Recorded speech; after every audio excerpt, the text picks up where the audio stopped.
नाजरीन आदाब, मैं हूं शादाब और आप देख रहे हैं मेरे साथ ANN न्यूज़। आज सर सैयद अहमद ख़ान साहब के यौम पैदाइश के मौके पर उनकी कुछ ऐसी जानकारियां आपके साथ शेयर कर रहा हूं।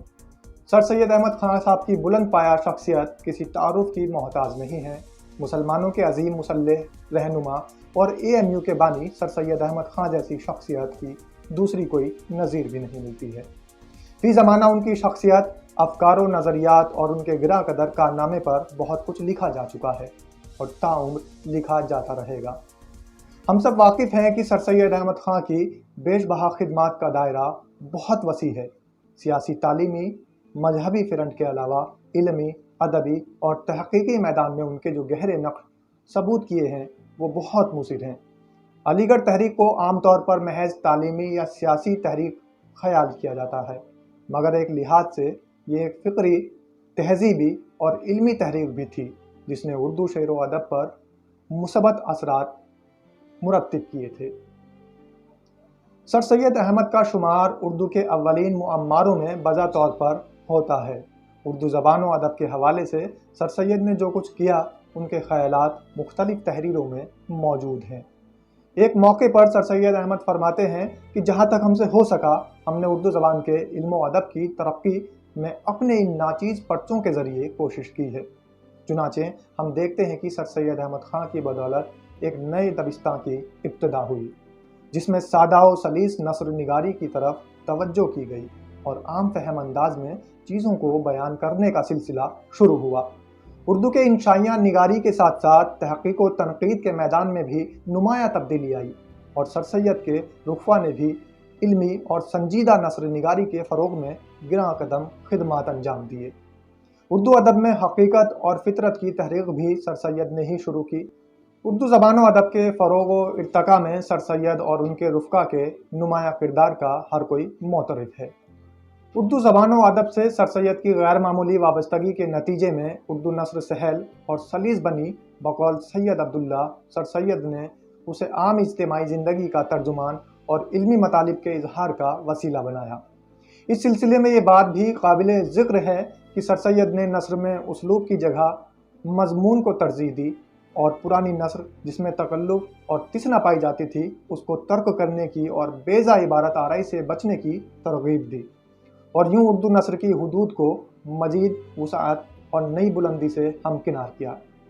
सर सैयद अहमद ख़ान ने मुख्तलिफ़ मौज़ूआत पर कलम चलाई और आला दर्जे के मकाले तहरीर किए, जिसके नतीजे में उर्दू ज़बान जो उस वक्त इल्मी तौर पर इतनी मुस्तहकम ना थी, कुछ ही अरसे में आला इल्मी जवाहर पारों से उसका दामन भर गया।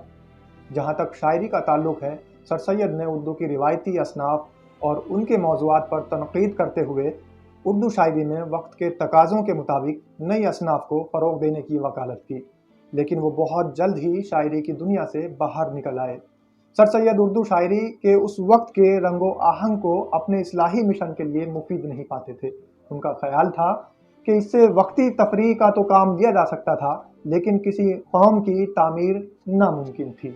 सर सैयद ने शायरी को इस्लाह कौम का ज़रिया बनाया। उनके ज़ेरे असर जो लिटरेचर वजूद में आया, उसकी इब्तिदा मुसद्दस हाली और इंतहा कलाम अक़बाल की शक्ल में हम देख सकते हैं। उर्दू ज़बान की मोहब्बत और उसकी इल्मी खिदमत का जो नक्शा सर सैयद के दिल में था, उसका अंदाज़ा उनके चंद ख़ुतूत और दीगर मुतफ़र्रिक़ तहरीरों से बखूबी होता है। मौलाना अबुल कलाम आज़ाद ने सर सैयद की खिदमत का जिक्र करते हुए कहा था, मरहूम सर सैयद और उनके साथियों ने अलीगढ़ में सिर्फ़ एक कॉलेज ही कायम नहीं किया, बल्कि वक्त की तमाम इल्मी और अदबी सरगर्मियों के लिए एक तरक्की पसंद हल्का पैदा कर दिया था। इस हल्के की मरकज़ी शख्सियत खुद उनका वजूद था और उनके गिर्द मुल्क के बेहतरीन दिमाग जमा हो गए थे। इस अहद का शायद ही कोई काबिल ज़िक्र अहले कलम ऐसा होगा जो इस मरकज़ी हल्के के असरात से मुतासिर ना हुआ हो। उर्दू की नई शायरी की बुनियाद अगरचे लाहौर में पड़ी थी, मगर उसे नश्व व नुमा यहीं की आबो हवा में मिली। AMU के तलबा जिनकी तादाद हज़ारों में नहीं बल्कि लाखों में है, जो सिर्फ भारत ही नहीं बल्कि पूरी दुनिया के तमाम शोबों में खिदमत अंजाम दे रहे हैं, सर सैयद डे के मौके पर डिनर का एहतमाम करते हैं और हॉस्टल की पुरानी यादों पर चर्चा करते हुए खुशगवार माहौल से लुत्फ़अंदोज़ होते हैं।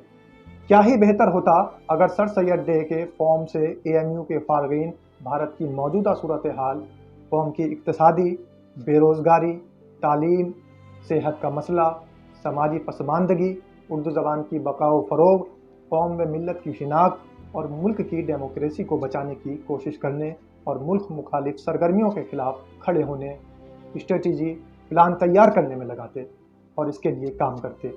ان تمام مسائل پر روشنی ڈالنا وقت کا تقاضا ہے۔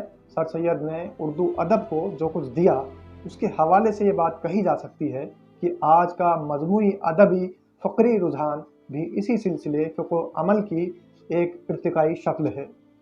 سر سید کے بے مثال کارنامے کی بدولت اردو شعر و ادب کی دنیا بدل گئی اور یہ قومی ترقیوں کا وسیلہ بن گیا۔ بلا شبہ سر سید نے اردو شعر و ادب کو لب گویا عطا کیا۔ ایسے ہی تمام معاملات اور قصوں کو جاننے کے لیے بنے رہیے میرے ساتھ اور دیکھتے رہیے ANN نیوز۔